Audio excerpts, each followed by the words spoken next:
Are you ready to get real? Welcome to real estate, the world's loneliest career, where you're always out of balance, unfulfilled, the role models are fake, the numbers unattainable, and you're just supposed to be and do it all. Join self-made millionaire real estate agents, wives, moms, and business owners as we level up, learn from special guests, and elevate and disrupt an entire industry through real education our way. Hi, everybody. We're so excited to be here today. We're here with the one and only Lauren Taylor. Hey. Lauren Taylor is one of those people I've idolized for like a super long time. And then we met her at the Real Estate Mega Moms Abundance Conference. And she's like everything you'd ever want someone you idolize to be and everything that you don't want someone you idolize to be. So she's like the real deal. She's absolutely amazing. We love her. Angela, unfortunately, was in a car accident last night with her daughter in the car. So they're at the hospital today, which is super sad. But Lauren is the queen of TikTok. She is not only amazing at TikTok, but she's actually the #1 coach for real estate agents on TikTok, which is really cool. So I think that there's all kinds of very weird misconceptions about TikTok, which I'm sure that you will talk about. So tell us about your journey into real estate a little bit and your business, and then also how the heck you decided to become a TikTok expert. Yeah, so I loved it. I'm coming on all of these broadcasts as like the TikTok coach because I started TikTok in December. It was like 6 months. Up until that point, you probably have never heard of me, which is fine. Actually, some of you have if you're in a very specific niche of real estate. So I actually started in real estate about 7 years ago in San Diego. I really niched down in military relocation. My husband was Navy at the time. I just saw there was like a big gap in service with military relocation. And what we found was a whole bunch of families coming, needing help with like rentals and things like that. And then their agents would dump them because there was no commission in it. So I was like, well, there's got to be a better system for this. So I built a program called PCS Pay It Forward. And that started in San Diego. It's basically like, hey, come to this support network. I'm going to give you all the information that you can. I'm going to teach you to fish. I'm going to teach you to find your rental. I'm going to teach you to ask the questions. I'm going to give you access to these resources. And then if you decide to buy a property, like that would be great if you would let me help you out so I could continue to like, do these things. And that's kind of been the idea of Pay It Forward from the beginning, just giving without the expectation of return. And it just worked amazing. I got to support my family. The military families all got what they needed, and our home buyers got the support they needed. So we expanded that with my business partner in 2018, went nationwide. Now the program does about 5,000 units a year in 100 markets with 100 agents. None of it's under the same banner. One of my favorite things is that I have agents from like Coldwell Banker, I have agents from Real, from EXP, from Century 21, Realty One Group, Keller Williams. So I get to see like the gamut of the best of the military relocation agents. So that has been my love affair for the last 4 years. And then at the end of last year, I was like, you know what? I want to really work on increasing awareness, finding more agents that I can help build their business, because the commitment I made with Pay It Forward is that I would only coach in that program 1 agent per base, right? So it's very limited people that I can help. And although I've changed a lot of lives, I was like, I want to be able to help more people. So I turned to TikTok and I was like, I'm going to do this for 30 days. I'm going to post 30 times, 1 a day. That was my commitment. And now it's 6 months later, I'm at 32,000 followers. I have a monthly coaching program that we just launched to help people get up and going. And we have like 6 million views. I mean, the results are insane. So I'm just loving helping kind of push agents along. I always ask agents I run into, if you could go back in time and lean into YouTube, do you wish you would have? And the answer is always yes, right? Yeah. If I could go back in time and lean into Instagram, would you?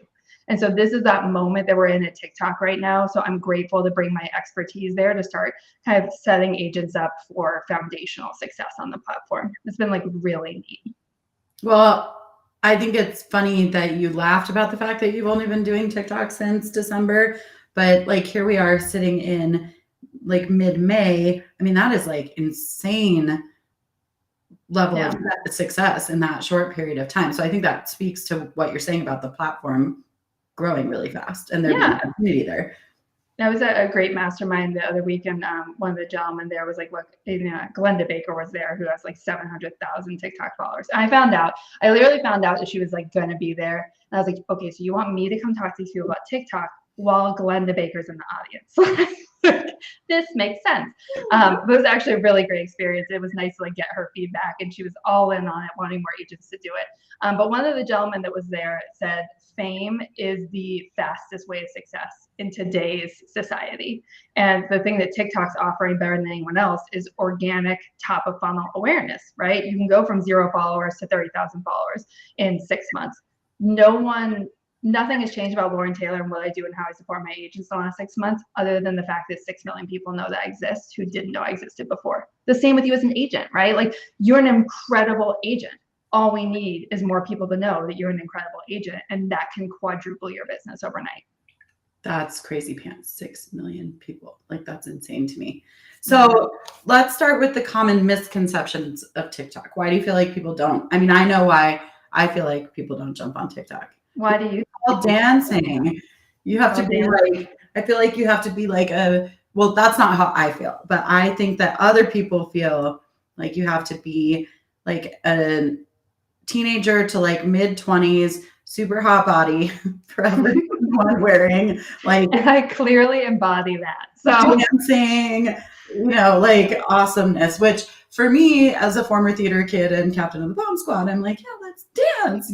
I have zero problem with it, but I also did the dancing on a while for TikTok and stopped with the dancing. But do you have to do all that kitschy crap to be a part of growth on TikTok? No, absolutely not. So, I mean, there's definitely trending sounds that you can do that do not have anything to do with dancing. I think one of the problems that we have is that, so TikTok is an algorithm, right? So when you first get on the platform, everything that you watch, TikTok takes note of. Do you watch it longer? Do you interact with it? Do you like it? Do you share it? Do you comment on it? And then it like works its way into this little box of like who you are and what you enjoy watching, right? And so if you came on TikTok as not thinking from like a professional mindset, not thinking as a realtor, like you may be stuck on like some of my favorite TikToks. Let's talk about like earwax removal TikTok. You may be stuck on like spicy book TikTok. And so one of the best things you can do is actually start another account from the mindset of a realtor, from the mindset of, okay, if I am going to use this to generate potential clients, then I want to interact with local businesses in my area. I want to interact with people who are helping with credit repair. I want to interact with people who are talking about building wealth in real estate, right? So TikTok then puts you in that little box of that algorithm that is, this is what they enjoy, this is what they want to see, and therefore the content that they push out should probably be shown to similar people like this, right? So most people are just working on an algorithm of their personal interest, and that's why they don't see how it's viable. Whereas if you just restarted an algorithm with that in mind, I think that people would very quickly see how easily you can take, entertainment, make it educational, and really start building relationships with people. Can you just spend like a month following only real estate content, or it's really best to just start it all over again? I would actually start it all over again. I know that some people are like, oh, I have 500 followers on it. I don't want to lose 500 followers. You can literally gain 500 followers in a day with the right algorithm and the right post. Okay. And so can you run two? You can. Now, Yeah. like if you want to keep your personal and you really like want to keep Dr. Pimple Popper. Yes. Then, so actually there's a little button at the bottom and you just toggle in between the two. So when you're like in mindless TikTok mode and you're like, watching, this is so fun to like pull out things I watch on TikTok. Alabama Rush, right? When you're watching Alabama Rush TikTok, that should just be on your personal account, right? And then your professional account should just be very mindful. Now, you've had a lot of success on Instagram, and ironically, they say that Instagram is similar, that they actually push out your content to who you interact and engage with more than your hashtags. So if you're also struggling on Instagram, that should be something you take into consideration too, is are you commenting on other agents' posts, right? And you're trying to get buyers and sellers, that doesn't make any sense. Like you need to be commenting on local posts, like again, like hashtag Nashville, and going in there and seeing all the people who are in Nashville. So that way Instagram knows who to put your content in front of. I think that that's probably the number one, in my opinion, mistake that people make with social media in general is they don't know who their audience is. So I think you need to, and in the beginning, I understand that that's hard. It's the same thing as when you start as a real estate agent. You're like, I'm in everything for everybody because I just need the business. And then eventually you'll kind of niche yourself down to an area or a specialty. It should be the same way with social media, right? Like you need to know who your audience is. If you're constantly posting stuff about real estate that's meant for real estate agents, but all day long you're talking to like your friends, the algorithm doesn't work that way, right? Right. And if you're trying to catch clients in your funnel and you're like constantly talking to other real estate agents about real estate all day long, it doesn't work that way either. I think sometimes it's easier to measure things not on like what is your ideal client, but like what is not your ideal client. And let me give you an example. So when I decided to go all in on TikTok, I had I kind of challenged some people that I was close to do the same. And I had a girlfriend who it just was like, okay, I'll do this with you, right? And so she put out a video that was if you want to improve your credit score, this is exactly how you do it. You call this number, you're gonna say this words, you're gonna get this response, you're gonna say this to the person, and they're gonna take these things out of credit score, right? Incredible video. Hit 1 million views. She's at 100,000 followers. She's literally sorting through leads, right? But you have to ask yourself, if I do that video and then I do how to buy a house with 0% down home financing assistance, I mean, you can build an audience very, very quickly.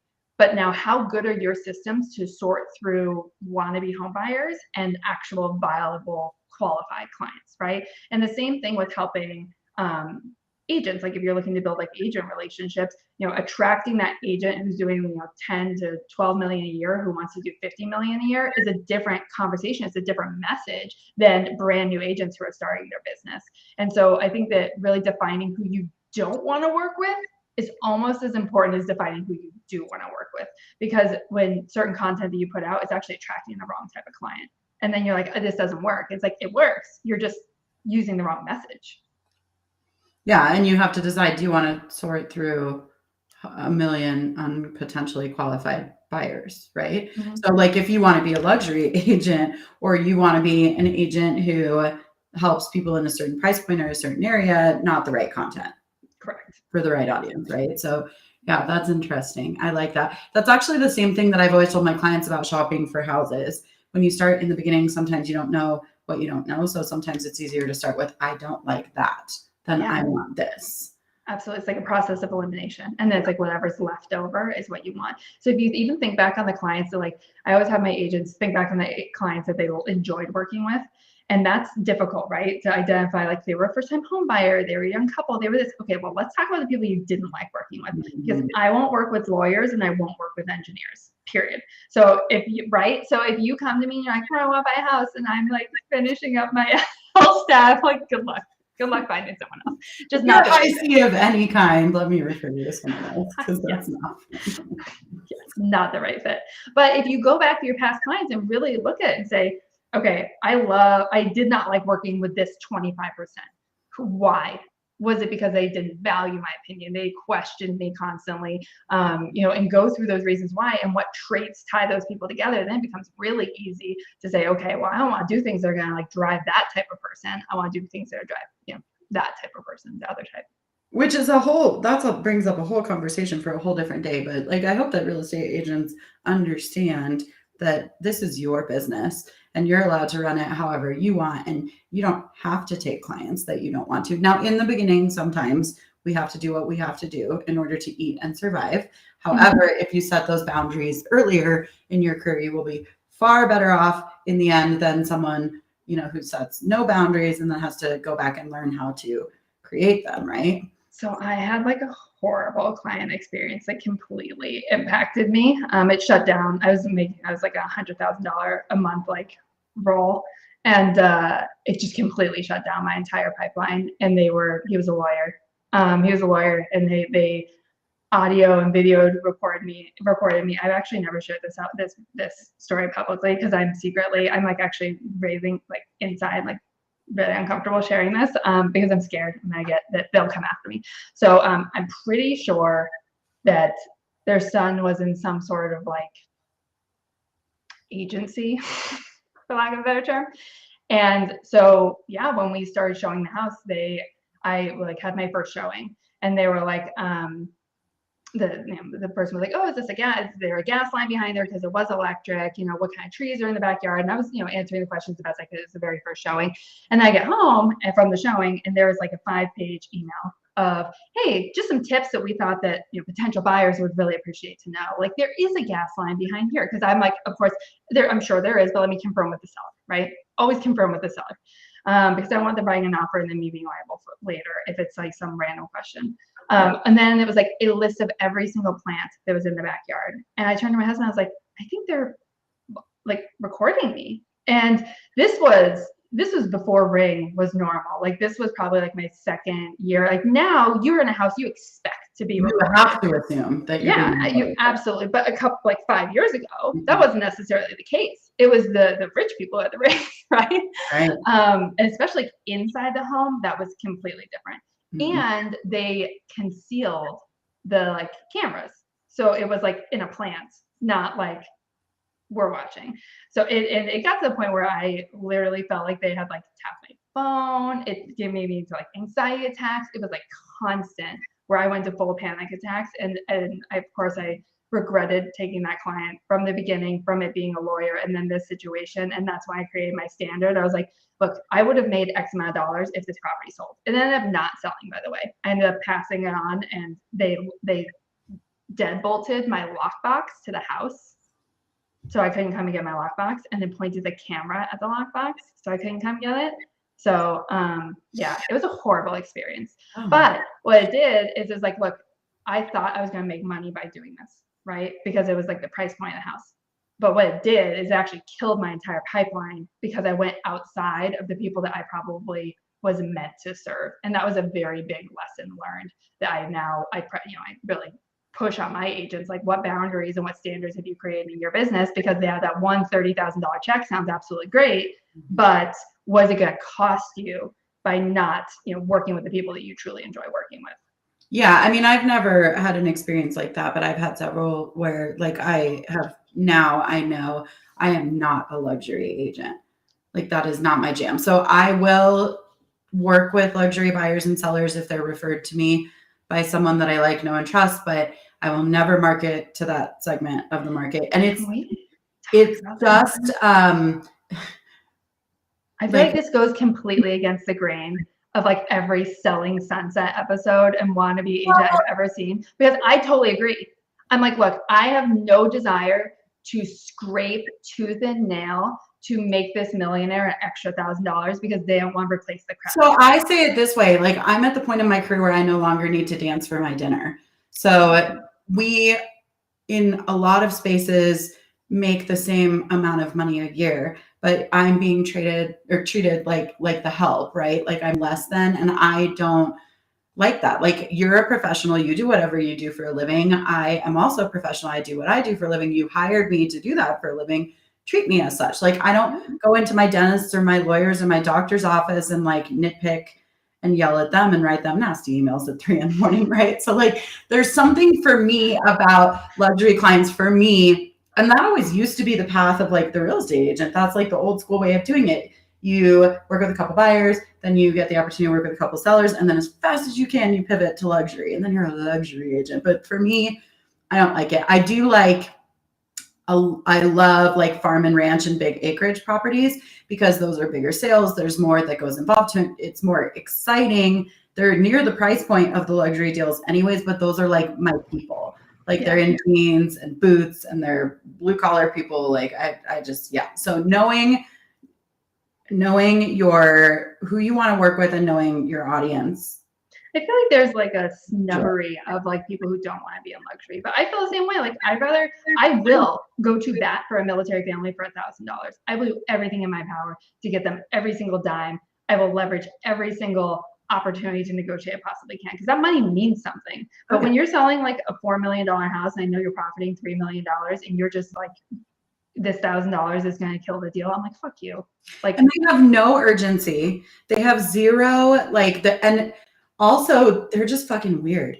Like, money is, if you ever work with a luxury buyer, guarantee you, my very first one, I was like, there's some shady shit happening here. And then I realized it actually wasn't shady. They're just weird. Like there's money in this account and there's money in this account. And there's a brother who is holding this amount of money for them. And like, they're very good at moving money around to places where it's not touched by taxes or touched by this or audited by that. And so it feels, I just don't like it. It's not my thing.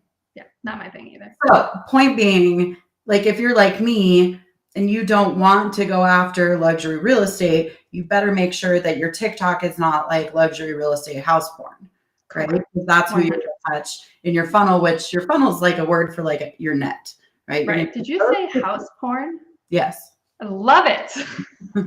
I started a thing in San Diego called door porn. Where I just posted pictures of the doors because they like the newly renovated properties, right? It was like beautiful. It's like blue and red. And so I would just post pictures of doors. So I'm right on board with the house porn. Yeah, house porn. But that's what a lot of agents do. Like they're like, oh my God, look at this multi-million, $30 million house that's for sale in my, whatever, up the street in my city today. And it's like, we don't understand that we are supposed to be doing everything in the mind that we're catching the fishies that we want inside our net. Mm-hmm. So if we put the wrong net out there, we're catching the wrong little fishies. Mm-hmm. It's the $1 million listing effect, right? I like wonder what our industry would be like without $1 million listing, without selling Sunset. I really think that we would have a much, I think the consumer would have a very different opinion of agents if those shows weren't around. 1,000,000%. And you know what? We've had people from those shows on our show here on this podcast, and they are incredible and they are legit. But producers can edit anyway, right? Like there's a million ways that this video could be edited to make us to play a certain role, right? To get people to watch, whether it's because we love these type of people or we hate these type of people or we have to tell a certain storyline.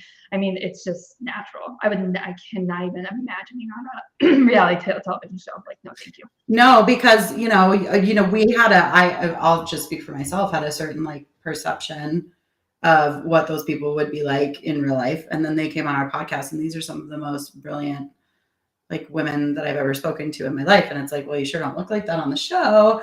So. But it's top of funnel awareness. Here's the other thing. I get it. Like, make me look like a jerk, make me look like kind of like an ass, but you quadruple my business overnight because now I have the Bravo effect, right? I have, millions of people who didn't know I exist. Now I know I exist. But guess what? You don't have to do that. You can just do it on TikTok now. Okay, so tell us how to not be a reality TV show whore and how to build this on TikTok instead. Yes. Okay. So how do you build this on TikTok instead? First of all, it's all about being consistent, right? And that's the unsexy answer. I'm not going to tell you to get quick results, and you can. I've had agents who have started executing and posting videos on TikTok, and it's like, they get clients within the first 14, 15 days. I had a girl who got 4 clients in her first 14 days, which is just insane. She was comfortable on the platform. She was confident on video. She leaned into the trends. She listened to Lauren. So it's a little fun little thing that my agents who I coach with use. Like, if I just listen to Lauren, like, yes, just listen, just execute. Yeah. But so it can happen rather quickly. But I always tell my agents, set aside 30 minutes in the morning to record. Like, set a timer on your phone and just record as many TikToks as you possibly can, whether that's trending videos, whether that's you speaking and storytelling. If you want to look at the Glenda Baker model, I mean, she has some of the highest engagement on the platform because she's just a fantastic storyteller, right? So I think one of the big mistakes that agents make is they come on, they're like, I'm not going to take you to see houses until you're pre-approved, right? Mm-hmm. Versus saying, and then me and Tina pulled up to the property, and it was the home of her dreams. I saw her jaw drop, and it was absolutely incredible. She could not live without this home. Unfortunately, the property already had 5 offers, and she didn't turn in her documents to the lender, and she lost it. And that's why I can never take my clients out, because I can't live through another broken heart, right?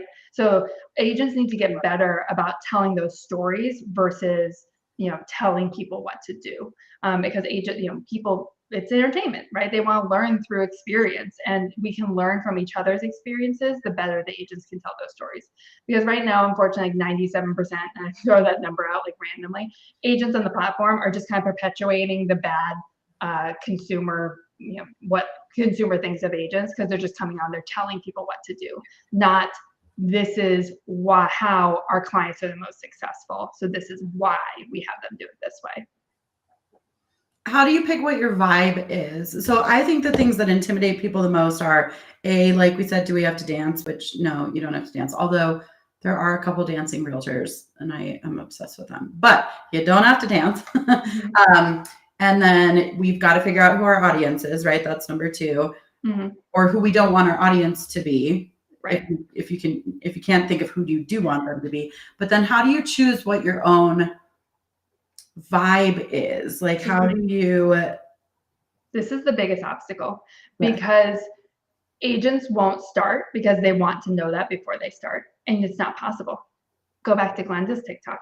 If you scroll down, I was in the hospital because I had infected pinky, and I'm scrolling through and doing my research, right? And there was a moment where Glenda went from I'm doing trends to fuck it, I'm just gonna be myself. I'm gonna be Glenda Baker. I'm gonna tell stories, and that's when she found her power. So there's literally a moment in that. I'll send the snapshot to you. Maybe you can share it on the Instagram, which I just thought was super cool because you see her views go from like almost nothing of her trying to be someone else to her just saying, I'm just going to be the best version of me and bring myself to this platform. And then she just exploded, right?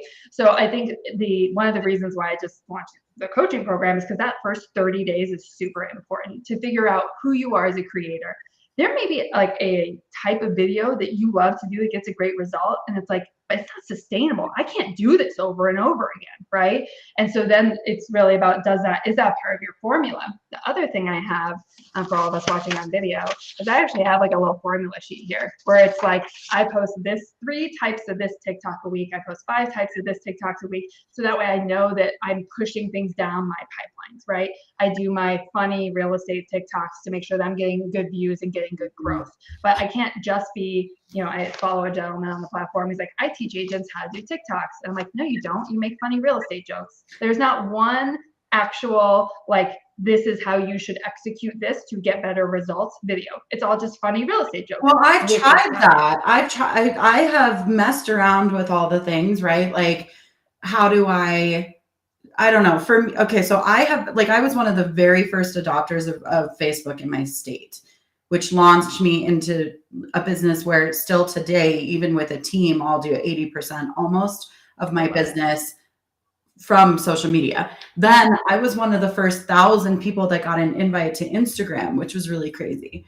But TikTok, so my point is, like, I have been on social media, living in social media a really long time, and it feels very comfortable for me now. But something about TikTok still felt overwhelming for me. And I think I'm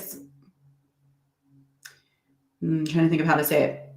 I think it's what you just said. It's the creation of content, like on the level that I know that I have to push it out there, and I don't know what to say or do. Because like Facebook, I know what to say or do. Like, it's a quick post. You can share a picture. You can share that. Instagram, same thing, very like photo based. You just share something funny and people engage. But TikTok, though, is like, in my opinion, TikTok's the only place where it's actually original content creation all the time.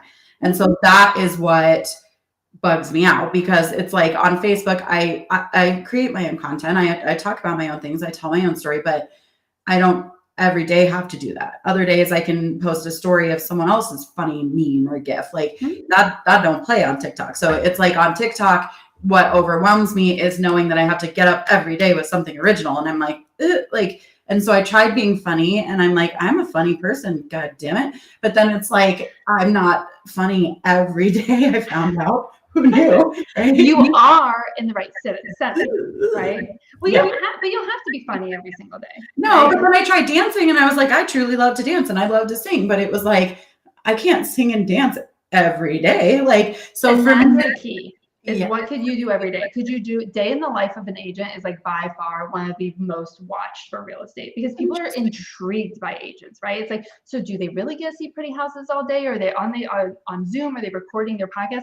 I would challenge you for the next 30 days to do a day in the life. And it should be, I get my son up, I make him lunch, I take him to whatever. He got sick, I had to go pick him up. I had to reschedule 8 showings. Like, it's about documenting your actual life, not necessarily doing something outside of it. And here's the thing, guys, if you want to level up your business, like you want to quadruple your business, find ways to make more money on the things you're already doing. It's not about doing more things, right? So you're stacking it. So you're already living the life of Lindsay, right? So why not set a timer on your phone for 5 times throughout the day to just do a quick recording of what you're doing? You don't have to be doing something exciting. And then I checked out and I watched Real Housewives for 3 hours. You want to know why? Because I make fucking $600,000 a year, and that's my goddamn prerogative. Leave me alone.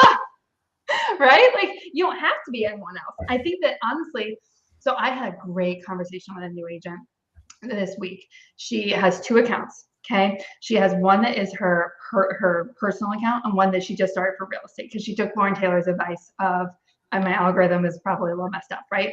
So on her personal one, she is so open, she is so honest, she is so authentic about being a queer poly woman in Los Angeles. And in her real estate one, when you look at the content side by side, and she was like, hey, will you tell me what's going on here? My real estate one isn't growing nearly as well.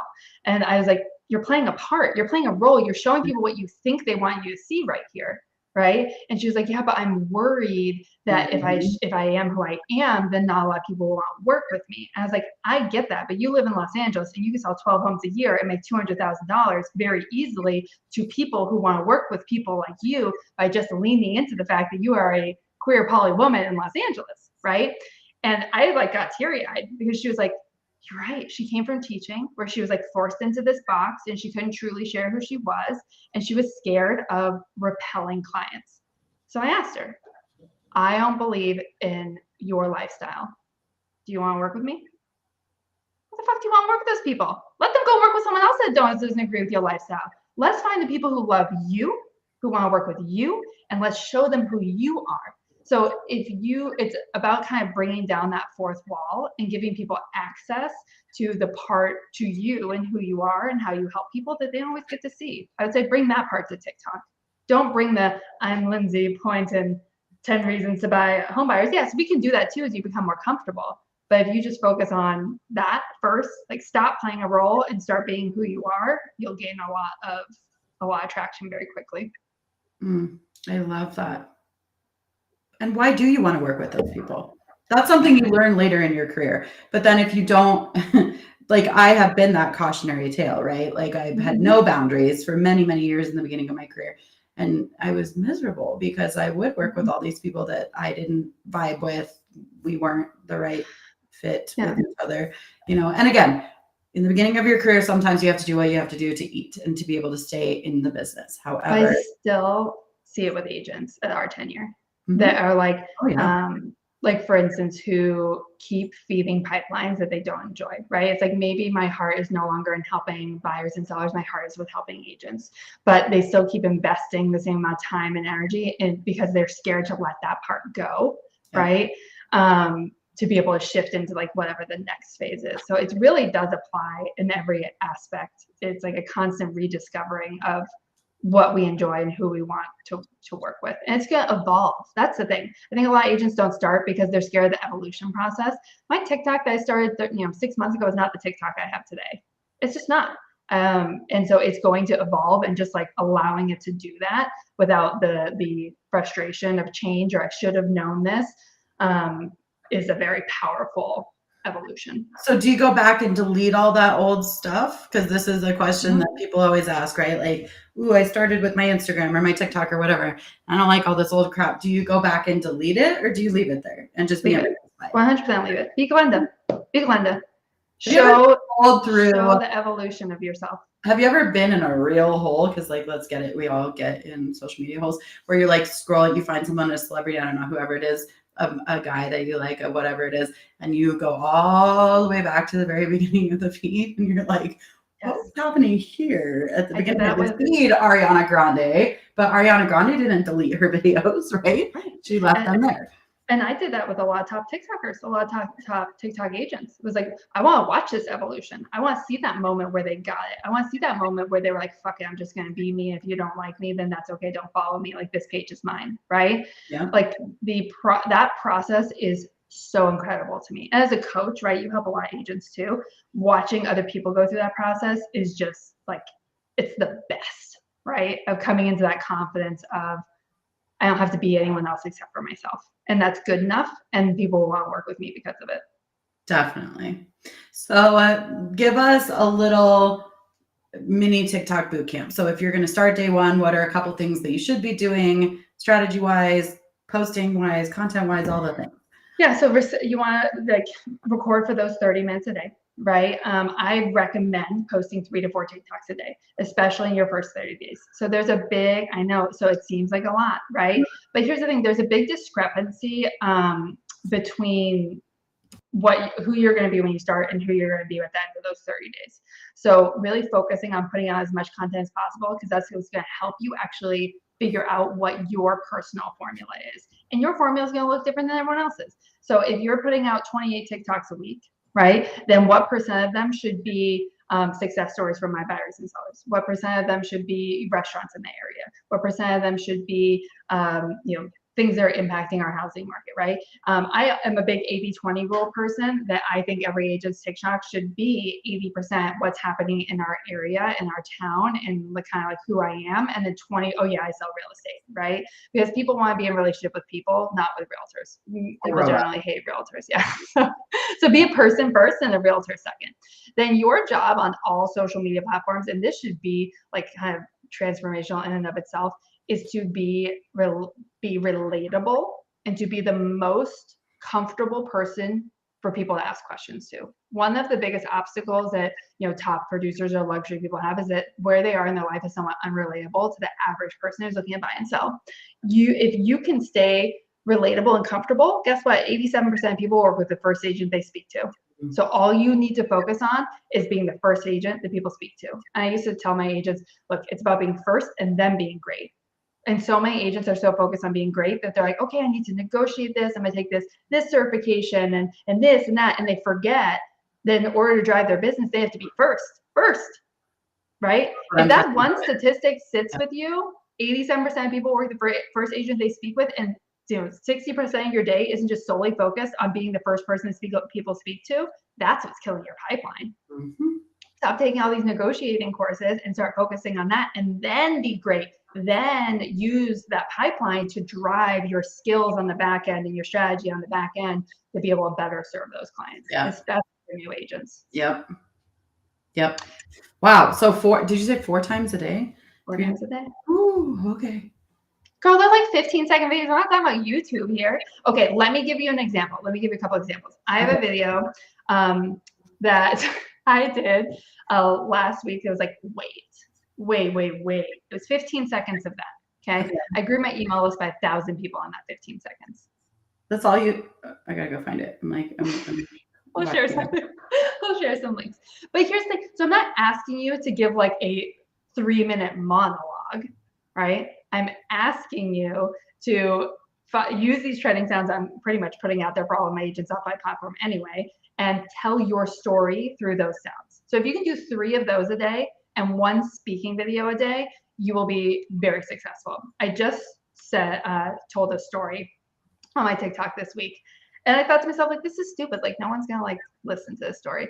But in 20 seconds, I basically told the story about how I was on a listing appointment, and we got to the end of the call or the end of the conversation, and the people were looking at each other like they were on board kind of, but there was something left. And so I was like, okay, what do I need to get this out of them? And this is the first time I ever used this closing question, which I love, was, I can sense some hesitancy. What's your primary concern with moving forward? Just bring out that top objection right off the bat. Just straight up ask for it. Ask the question that every agent's scared to ask, because I got nothing to lose here. So I asked the question, they looked at each other and they're like, well, Lauren, we have another agent coming tomorrow, and we just feel like it's rude to cancel this early. I was like, is there anything that you feel that this agent can do for you tomorrow that I didn't talk to you about today? Is there any reason why you feel like you should keep that appointment tomorrow? And they're like, no, like we feel good. But what the gist of it was is that they felt uncomfortable canceling on that agent. So I said, would it make you feel better if I gave him a call? And I gave him a call, right? And so that video has gotten like 35,000 views. But if Lauren Taylor is only showing trending sounds, then I'm not building a relationship with my audience, right? You're not learning anything about me, about how I help people, about how I serve people. So if you can do 3 trending sounds a day and 1 speaking video that tell those success stories, tell those little fun tidbits about what's happening, then that can really help to like build the relationship with the people who are actually watching you. I mean, when I started, I recorded for 30 minutes in the morning. Now I can record like 20 TikToks and like 10 minutes. So what she's talking about is batching, if you're not familiar with it, which means that you're putting all your content together at one point in time. And I know it's so funny, but the question that always everyone asks, so I'm going to ask the question because everyone Do you change your outfits? Do you change your outfits and your hair? Absolutely not. Let me tell you why. Because I have gone viral so many times and not even having wearing the same outfit, period. And never, ever once has anyone ever made a comment about what I'm wearing, ever. Whether I look like trash and I just came in from like a run, whether I'm in my car and I haven't put on my eyelashes, because believe me, and whether I'm in my office and my face is red, I've only received one comment because I had like a missing eyelash right here. But of the thousands of comments I've ever gotten, not one person's ever mentioned what. I got one. What'd they say? They said your hair extensions look like shit. And I wrote back and I was like, cool, because they're not hair extensions. And then I posted something where I was like, lifted up my hair and showed them. But yeah, so let's talk about, can we talk about that for a second? Like the trolls. Yeah, the trolls, which first of all, you have to be pretty big to get trolls, by the way, like on any social media platform. But you will get you'll get people that are weird. And like, I have a really good girlfriend who like will never put herself out there in anything because she's had a couple rough times where people have said weird things to her. And like, she's like a delete and block. That's what she does with those people. And I'm more of a like, my mission in life is I'm obsessed with making sure everybody loves me. And that's not because I'm a narcissist, because I'm an empath and I can't stand that people don't like me. So I'm more like, let's lean into this comment and dig for why you think I'm an asshole. And let me show you why I'm not. Right. And so I'm going to turn this troll into a love affair. But people get really intimidated by the fact that someone could say something shitty to you, or you could get canceled, right? Oh yeah. Yeah. So there was only one video that I ever took down. I'm not even gonna show it because I'm scared. I'm scared. I'm nervous. Should I tell the topic? I took it down. Okay, so has great tips clearing up simple fears and hesitation. So yes. I love it. So we'll lean into this like troll comment of the one video. I've taken down 2 videos. Okay. One video I took down, someone asked a question like, what do you get for closing gifts? And I was like, look, I give you a fucking house for closing gifts. I was like, look guys, let's talk about a consolation prize, right? And it didn't come across because I was speaking to agents and who I got was a whole bunch of buyers who were reacting, right? I was encouraging agents to like lean into their value and like, you shouldn't have to give people a $50 gift card to like Outback Steakhouse for them to see value in you, right? My communication got lost and I was like, I have a platform where my agents sell a lot of houses. Anything that I put out here could impact their livelihoods. I'm not willing to do that in this market. So I took it down. The other one is when I was a very new agent, my very first listing, a whole bunch of fires came through San Diego. And and one of my clients was out of town and their cat was still there. And it was like a disaster zone. It was a national disaster zone. Like you cannot get into this area of San Diego where the fires are coming through. And so they texted me and they're like, can you go get our cat? And I was like, because I can't get past the National Guard. And I was talking to my brother-in-law and he was just like, this is so funny to me. It's like, you have a real estate license. You should risk your life, but you don't fuck with cats. We all know this. And Lauren made a joke. Lauren made a joke about how I don't get paid enough to like risk your life to save a cat. And that is not a joke the internet ever wants to hear.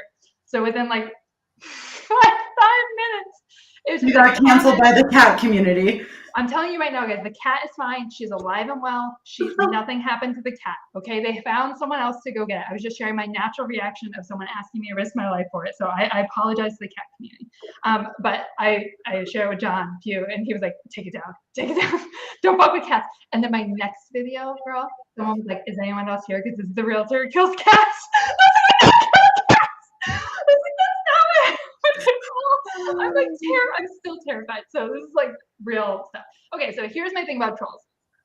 That's amazing. Because I need you to know that at some point you may also miss, right? I haven't hit them. You will. I think you will, right? Like, and what's the problem with the cancel culture thing?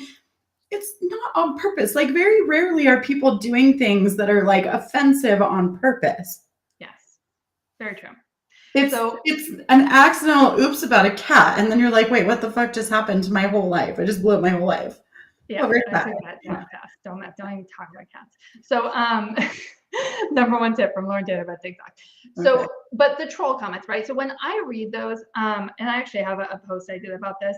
There was not one time in my life where I've ever woken up and been like, I'm gonna go say nasty things to people on the internet today. Never. Okay. So I honestly, and maybe this makes me like a jerk, but I actually come from a place of pity because to me, it's complete projection. I'm like, this poor person is in such a dark place or such a difficult place right now that like they have to make a comment to someone on the internet because they're hurting so badly. Yeah. Okay. And so I literally come from that place and I pray for them. That sounds horrible. I literally am like, I pray that this person doesn't feel this way all this time. That like, because what a sad life that is. That's like, that brings you joy or that brings you relief. It doesn't bring you joy, it brings you relief, right? So I've had a couple of them where I respond to them in videos. I do like funny videos. Like someone said, put a comment on my video and it was like, you're an asshole. And it was like, Y-O-U-R. So I did a video in response and I corrected him. It was like, you're an asshole. Yeah. And that was fun. like that. Yeah. But you can block and delete. There are days when I play with them. There are days when I block and delete. And honestly, just like follow your gut. I had someone comment on one of my videos today and was like, that question you asked, like what's your primary concern when moving forward? That's not yours. I love your content. Why would you pretend like that's yours? I'm like, I cannot remember any sales training or book that I read where that states that. But please, like, elaborate to me. Where did I learn this prior to using it? I'm happy to cite my reference because believe me, I've seen a number of my videos and my ideas recreated, right? Repurposed as people's own. That's not my intention. But so I asked him, I was like, where did I hear it? Please tell me. Because I think I've told the story once about like who moved my cheese. You know that book? Oh yeah. And I told the story and I was like, that's a really good story. And I was like, I think that's a book. Right. So that's definitely never my intention, but sometimes you just learn things and it's osmosis and it becomes a part of you. And then, it is what it is. So here's the thing. Not everyone's going to like you. Get over it. The people who do like you are going to be drawn to you. And if you grow a strong community on TikTok, those people will defend you. So I've actually had comments where people will say like a nasty thing and I pin that comment and my people will go after them. My people are like, or they're like, you're just in this for like the money hungry stuff. I'm like, yeah, like let's go. Would you like me to take you on a tour of all of the tiny homes I'm building for homeless veterans? Like you just keep eating your nachos on the couch. I'm out here actually doing shit. Like it's really easy for people who are faceless on the internet to sling nasty comments. It's usually people who have never posted a video in their life. So just take it with a grain of salt.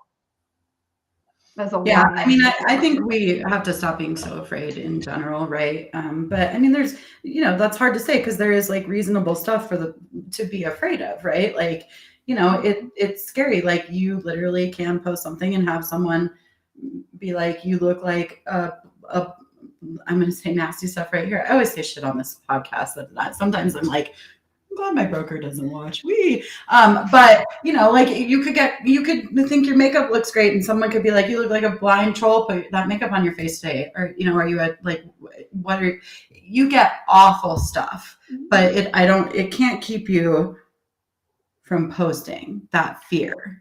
Well, I also think I'm not scared to take ownership over things either. And I think that is something that completely is almost devoid in our society. Yeah, right? If you mess something up, you need to take responsibility for it. Well, I had a video where my contour was horrible. And there was people in my comments like, girl, your contour. And I was like, I know. Right? Learn how to am I really going to come at them and be like, no, it looks fantastic? Like, it looks horrible. I think that the worst thing that you can do is be aggressive back to those people unless it really calls for it. And sometimes it will. But if I'm at the point where I'm coming with a place of aggression, that's when I block and delete. Because it's just that's not who I am. And that's not who I want to be. And you also have to remember, guys, like you are a business owner, you are a CEO, right? So is that like dance like no one's watching, but type like it'll be read in a deposition someday. That is also TikTok. Yeah. Right? Your comments, all of that is public. So I do agree with you. It's another reason why I'm not a big fan of agents who are like, it's always a good time to buy. because I feel like it puts you in a dangerous situation. I was in finance in 2008 when that happened, when the market went under. So I trained my agents, look, like the choice to buy has nothing to do with the market. It's completely personal. So don't go out and give generic, is it a good time to buy a house advice? You can say it's a great time to buy a house depending on your individual situation about X, Y, Z, right? Which is why you should message me right now and we should have an offline conversation. Right. But just that generic advice, just to be like aware of it. And also welcome feedback.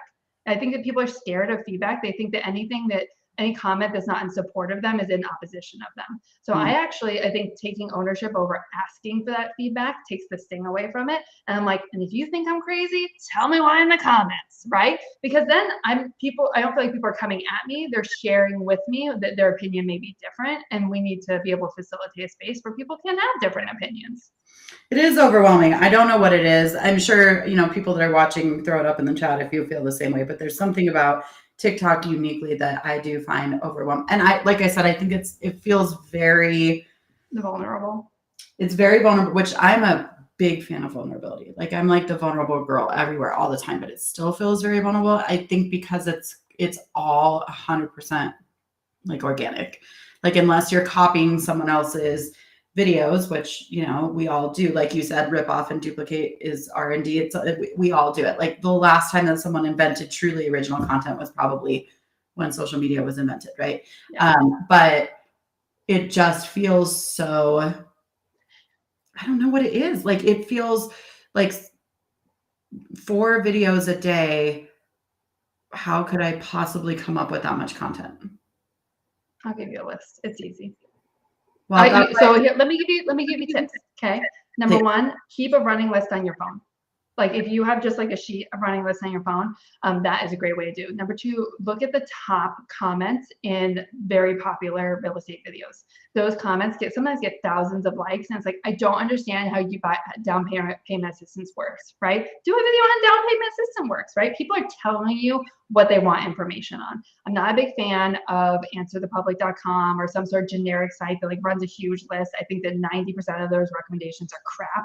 But I even in my group have a list of, I think it's like 30 TikTok hooks that you can use, which is just topic idea, like 7 mistakes homebuyers are making right now, right? That will help like get those juices flowing. And then it's funny because what you'll do is you'll start recording those like 7 mistakes that people are making. You're like, well, that's I should probably do a video on that, right? And then you add it to your list. So once you start those like, opening up that faucet and letting it flow, it really is easy. I actually find at this point, it's more difficult to edit, right? You look at like Project Runway and they're like, edit, Lauren, edit. Like take something out. And so here's a great tip. Like if you're recording those, like the top 7 tips, right? Record them in the platform in 1 to 2 sentence segments. Okay. Because what you're going to do is you're going to go back and you're going to rewatch that video. And you're like, wow, I have 10 of these, 1 to 2 sentence segments. 3 of them bring value. Delete the other 7. Just delete it. Just get rid of them. Get to the point and the value as quickly as possible. And keep it entertaining. That's what people on TikTok want. Okay. And you don't even have to dust off your dancing shoes. Tell everyone how to find you on social, on TikTok, and then tell them if they want TikTok coaching. Obviously, Lauren's page is full of a ton of free content to help real estate agents learn how to use TikTok. But if they want real coaching on that and social media, how they find you? Yeah, so you can find me on TikTok. I'm at Lauren_Taylor_. So it's pretty easy to find. And then and here's the one thing that every single creator wants you to know on TikTok. Any and everything that I tell you I have is in my link in bio. Like every day,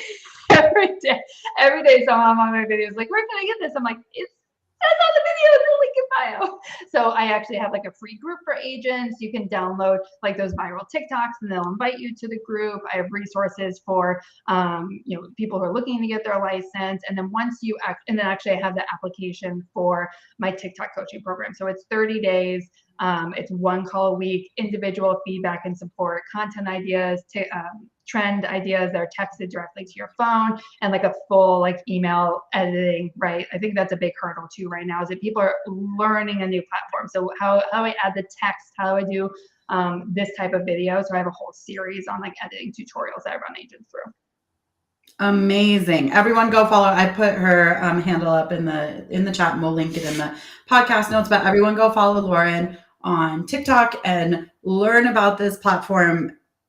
The one thing that I will say is, like, the people that I talk to who are doing well with it, the success that they're having is unfreaking believable. It's quick and it's fast and it's like success on crack, but you have to just be willing to put yourself out there. Thank God we've gotten to the point where now we have coaches who can help us, like Lauren, and we don't have to just like bootstrap our way into getting 57 embarrassing troll videos on there. But number one coach for agents, because I think I'm the only coach for agents at this point.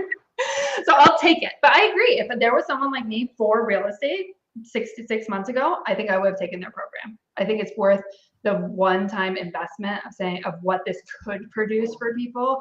I would invest in it all day long. Just like if you could go back 5 years from now and invest in like YouTube, right? Your life will look completely different. I think it's worth the attention, the time and the attention right now. Oh, 100%. Yeah. I mean, the people that are doing it well are doing very, very well because of it. So you got to, at some point, just get over the fear and jump in and do it. Right. There's a book that I love called Feel the Fear and Do It Anyways. And that's become like a life motto of mine. So thank you, Lauren, for teaching us. Thank you for being vulnerable with us. Go follow Lauren and consider taking her class. I think I'm probably going to message her today and take her class. I know Angela for 100% sure is going to take her class. Angela doesn't love technology. We love Angela, but Angela gets really nervous about the editing and things like that. So I think we'll probably both take Lauren's class. So you guys should go all take away with us. Thank you for being with us. Hang with me a few seconds. We'll see you guys next Tuesday. Oh, I hit it, but then. Angela and Lindsay would love to receive your real estate referrals in Colorado. Connect with the Homegirls on social media at The Real Homegirls Podcast.